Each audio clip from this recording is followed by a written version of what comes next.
ਅੱਛਾ ਜੀ, ਜਿਹੜਾ ਕਹਿੰਦੇ ਨੇ ਔਰਤ ਆਪਣਾ ਸਭ ਕੁਝ ਛੱਡ ਕੇ ਤੇ ਤੁਹਾਡੇ ਘਰ ਆ ਜਾਂਦੀ, ਭਾਈ ਕਿਉਂ ਛੱਡ ਕੇ ਆਉਂਦੀ?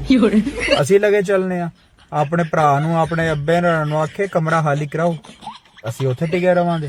ਤੇ ਭਾਈ ਜੀ ਰਸਮ ਬਦਲੀ ਕਰੋ, ਅਸੀਂ ਉੱਥੇ ਟੁਰ ਜਾਂਦੇ ਆ। 4 ਦਿਹਾੜੇ ਅਸੀਂ ਉੱਥੇ ਰਹਿਣਾ, ਉਸ ਤੋਂ 5ਵੇਂ ਦਿਹਾੜੇ ਕਹਿਣਾ ਤੇਰੇ ਭਰਾ ਨੇ ਜਿਹੜਾ ਮੈਨੂੰ ਸਵੇਰੇ ਸਕੂਟਰ ਨਹੀਂ ਦਿੱਤਾ, ਤੇਰਾ ਭਰਾ ਕੋਈ ਕੰਮ ਜਵਾ ਨਹੀਂ ਇਹ ਉਹ, ਤੇ ਅੱਗੂ ਸਾਨੂੰ ਮੁਤਮਿਨ ਕਰੇ। ਫਿਰ ਆਖਿਆ ਨਹੀਂ ਮੇਰਾ ਭਰਾ ਹੈ ਚੰਗਾ, ਤੁਹਾਨੂੰ ਗਲਤ ਲੱਗਿਆ, ਇੰਜ ਮੁਤਮਿਨ ਕਰੇ ਨਾ ਜਿਸ ਤਰ੍ਹਾਂ ਅਸੀਂ ਮੁਤਮਿਨ ਕਰਨੇ ਨਹੀਂ ਮੇਰਾ ਭਰਾ ਚੰਗਾ ਹੈ ਮਾੜਾ ਨਹੀਂ ਹੈ। ਹੈ ਅੱਗੂ ਇਹਨਾਂ ਦੀਆਂ ਭੈਣਾਂ ਨਾਲ ਅਸੀਂ ਭੰਡੀਆਂ ਕਰੀ ਆਖੀਏ ਨਹੀਂ ਤੱਕ ਨਾ ਮੈਂ ਸਵੇਰੇ ਉੱਠਣਾ ਤੇ ਮੈਨੂੰ ਕੱਪੜੇ ਨਹੀਂ ਸੀ ਇਸਤਰੀ ਕਰਕੇ ਦਿੱਤੇ, ਕਿਸੇ ਕੰਮ ਦੀ ਨਹੀਂ ਹੈ ਇਹ ਉਹ, ਜਿਕਨੇ ਸਾਡੀਆਂ ਭੈਣਾਂ ਨਾਲ ਕਰਦੀਆਂ ਨੇ।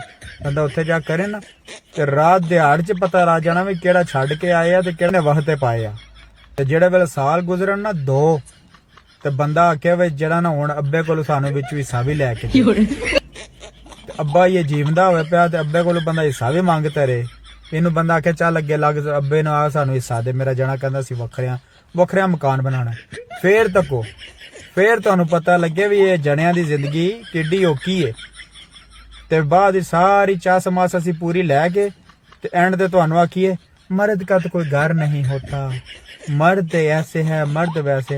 ओ भाई जरा सिस्टम रसम चलता ना पे ये ठीक है, कोई मजलूमियत वाली गल नहीं, अपना घर बार छोड़ के आ जाती भाई ना वो सानू लै जाओ, जिड्डे कोई अजकल बेरोजगारी चाहिए ना लै जाओ।